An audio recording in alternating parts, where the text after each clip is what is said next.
Today we are going to start part 4 of the chapter Biodiversity and Conservation, class 12 Biology. In this lecture, we will discuss about the causes of biodiversity losses. Causes of biodiversity losses क्या मतलब होता है? किसी भी biodiversity के loss होने के कौन कौन से कारण हो सकते हैं? इविल क्वाड्रेट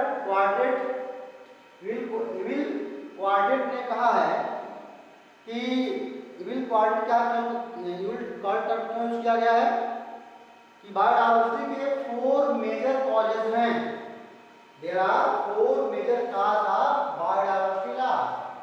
बायोडाइवर्सिटी लॉस के 4 मेजर कॉज हैं और इसी को बोला गया है इविल क्वाड्रेट. इविल क्वाड्रेट मतलब होता है कि 4 कॉजेज हैं बायोडाइवर्सिटी लॉस के. पहला पॉइंट क्या है? पहला पॉइंट बेटा ये है habitat loss and fragmentation. Habitat loss and fragmentation का मतलब होता है कि destruction of habitat is the primary cause of extinction of species. किसी भी डाइवर्सिटी का लॉस होना यह डिपेंड करता है कि वहाँ का जो हैबिटेट है वो कैसा है. किसी भी ऑर्गेनिज्म के हैबिटेट में जितना अधिक आप डिस्ट्रक्शन करेंगे उस चीज का जो एक्सटिंक्शन होगा उतना क्या होगा? ज़्यादा. तो किसी भी हैबिटेट का डिस्ट्रक्ट होना प्राइमरी काज है किसी भी स्पीशीज के एक्सटेंशन. दूसरा बताया गया इसमें tropical rain forest initially covered 14% of the land surface of earth but now cover only 6% of the land area. Amazon rain forest को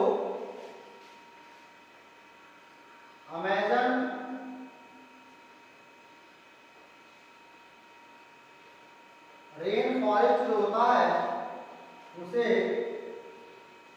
लंग्स ऑफ प्लैनेट कहते हैं. अमेजन रेन फॉरेस्ट को लंग्स ऑफ प्लैनेट कहते हैं. जो पूरे planet का lungs होता है इसके कुछ हिस्से को काट करके सोयाबीन की खेती कर ली गई. इसके कुछ पार्ट को काट करके सोयाबीन की खेती कर ली गई and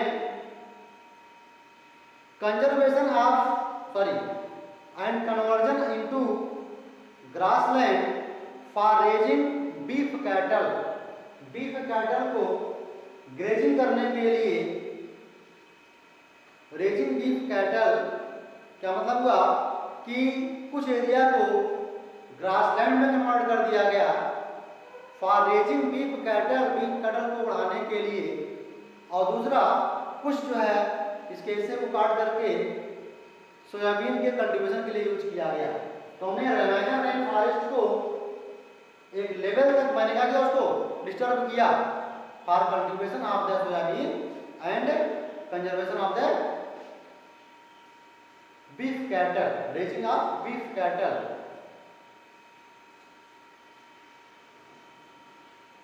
When large size habitats are broken or fragmented due to the human settlement से building of the roads, digging of canal, etc.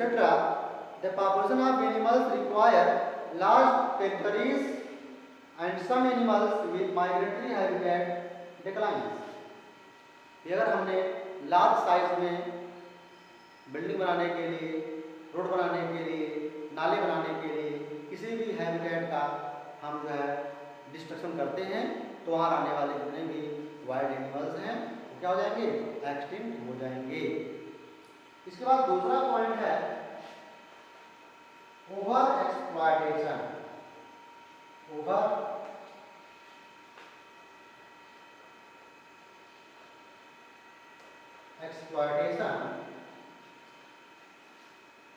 When biological system is overexploited by the man for the natural resources, it result in degradation and extinction of the resources. किसी भी जब किसी biological resource का man के द्वारा उसका एक अच्छे लेवल पे ओवर एक्सप्लॉइट किया जाए, उसको अत्यधिक उसका इस्तेमाल कर लिया जाए, तो उस रिसोर्स का क्या होता है, कमी हो जाती है। इसी की वजह है कि जो रिसोर्सेज हैं वो क्या होते हैं, एक्सटेंड होने लगते हैं। जैसे अगर हम जंगलों से लकड़ियां लगातार काटते जाएंगे तो जो फॉरेस्ट हैं उनका जो संख्या है वो कम हो जाएगा, उनका एरिया कम हो जाएगा, और जितने एरिया को हम कट कर दिए उस एरिया में रहने वाले जो वाइल्ड लाइफ हैं वो क्या हो गए, एक्सटेंड हो गए। जो बंदर हैं उनका जो हैबिटेट है, वो वाइल्ड बंदर का जो हैबिटेट है वो तो जंगल है, लेकिन जंगल हम काट देंगे तो बंदर कहाँ आ जाएंगे, फिर हमारे आवास में आ जाते हैं वो। तो उनको अगर हम उनके फॉरेस्ट को डिस्टर्ब करते हैं, उनके हैबिटेट को डिस्टर्ब करते हैं, तो ऑटोमेटिक क्या होता है, वो जो स्पीसीज होते हैं वो बेघर हो जाते हैं, या तो मर जाते हैं या तो माइग्रेट कर जाते हैं। एग्जाम्पल है passenger pigeons, many marine fishes and Steller sea cow. Third है एलिन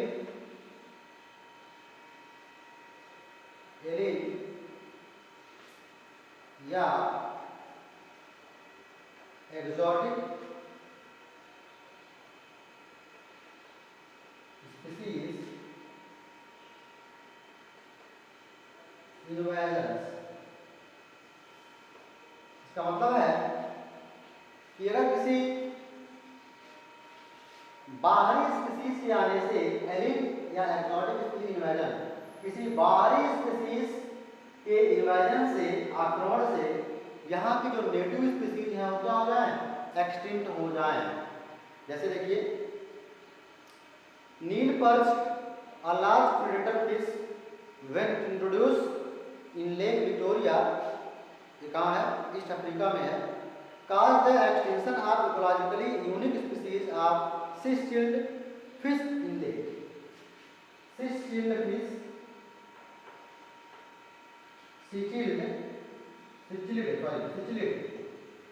सिचिलिड जो फिश है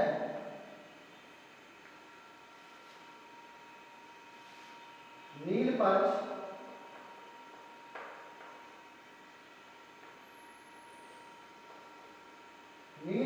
एक लार्ज प्रेडेटर फिश है, जब यह लेक विक्टोरिया में इंट्रोड्यूस करता है तो यहाँ के रहने वाले जो सिचिलिड फिश हैं उनको एक्सटेंड कर देता है। ऐसे ही इन्वेजिव वीड्स में कैरेट ग्रास नाम सुने होंगे आप लोग, कैरेट ग्रास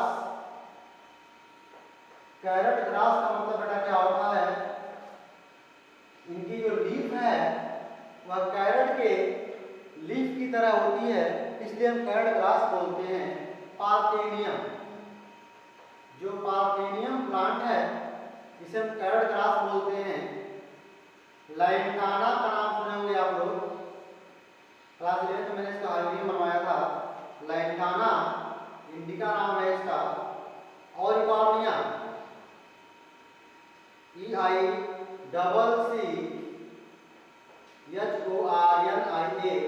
इकॉर्निया, हायासिंथ जलकुंभी बोलते हैं। तो पार्थेनियम, लैंटाना, इकॉर्निया, ये सभी जो है एक्सटिंक्शन स्पीसीज, ये सभी क्या है, एलियन स्पीसीज हैं। इनके आने से यहाँ की जो नेटिव स्पीसीज हैं वो एक्सटिंक्ट हो जाती हैं। इसके बाद फोर्थ पॉइंट है, आप देखे होंगे कि जहाँ पे पार्थेनियम ग्रो करता है वहाँ के पूरे एरिया में पार्थेनियम ही होता है, कोई दूसरा प्लांट वहाँ सर्वाइव नहीं कर पाता। जो लैंटाना इंडिका है अगर जहाँ ग्रो कर जाएंगे उसके आसपास कोई और प्लांट ग्रो नहीं करेगा। जहाँ इकॉर्निया ग्रो कर जाएंगे उस वाटर बॉडी में वहाँ पूरा इकॉर्निया ही रहेगा, है ना। इसका मतलब इनके पास कुछ केमिकल ऐसे होते हैं जो लोकल स्पीसीज को सर्वाइव करने से रोक देते हैं, वो सर्वाइव नहीं करता। इसके बाद बेटा क्या है, को एक्सटिंक्शन,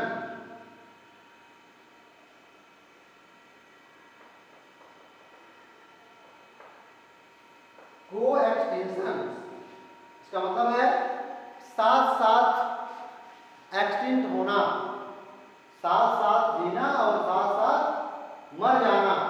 को एक्सटिंक्शन एक साथ विलुप्त होना। मान लीजिए कोई स्पीसीज किसी पे डिपेंडेंट है फॉर फूड और वह स्पीसीज एक्सटिंक्ट हो गई तो जो डिपेंडेंट है ऑटोमेटिक क्या हो जाएगा बेटा, एक्सटिंक्ट हो जाएगा। समझ आ रहा है?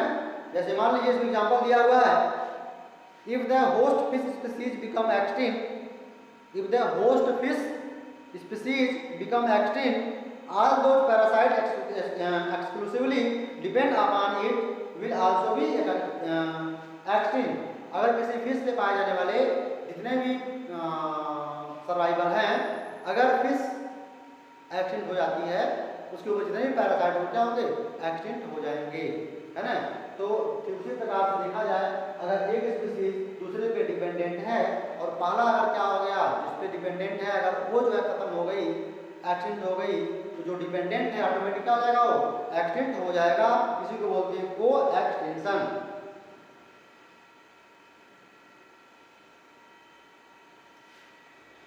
तो आपने देखा कि बायोडायवर्सिटी के कौन कौन से, बायोडायवर्सिटी लॉस होने के कौन कौन से कॉज हैं, 4 कॉजेस इसके हैं, इसलिए इसको बोला गया इल कोऑर्डिनेट, habitat loss and fragmentation, over exploitation, alien species invasion और को एक्सटिंक्शन। इसके जो है 4 मेजर कॉजेस होते हैं।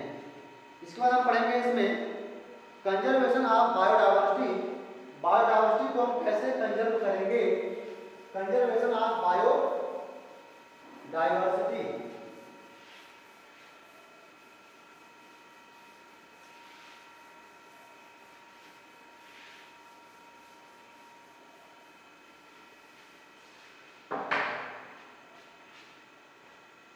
तो अगर हम बात करें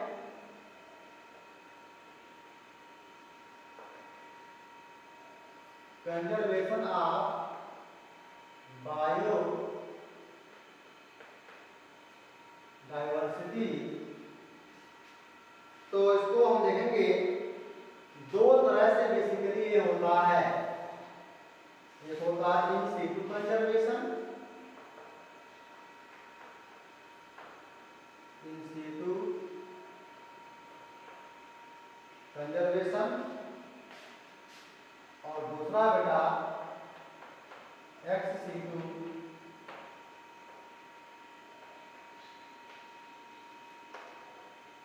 कंजर्वेशन।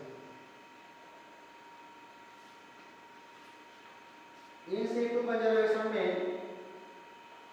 2 चीजें पाई जाएंगी। पहला बायो डायवर्सिटी हॉटस्पॉट्स, ऐसे हो जाएगा प्रोटेक्टेड एरियाज। प्रोटेक्टेड एरियाज में कौन कौन से होंगे,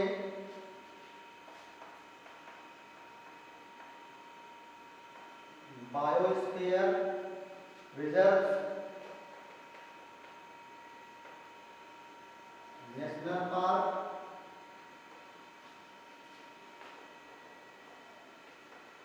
वाइल्ड लाइफ सेंचुरीज और सेक्रेड ग्रुप्स। सेक्रेड ग्रुप्स इसमें क्या होंगे, 2 पॉइंट होगा, protection of threatened species, protection of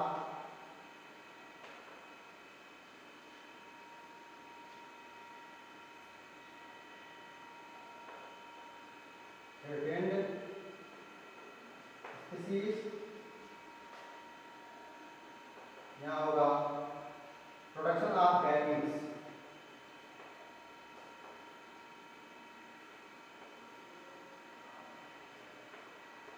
production of gametes.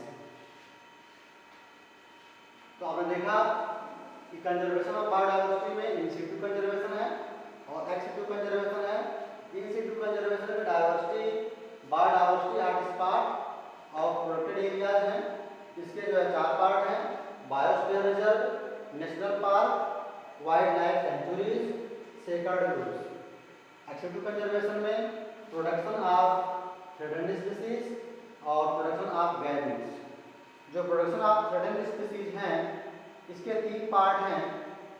इसके बेटा क्या मिलेंगे आपको? 3 पार्ट मिलेंगे। कौन कौन से?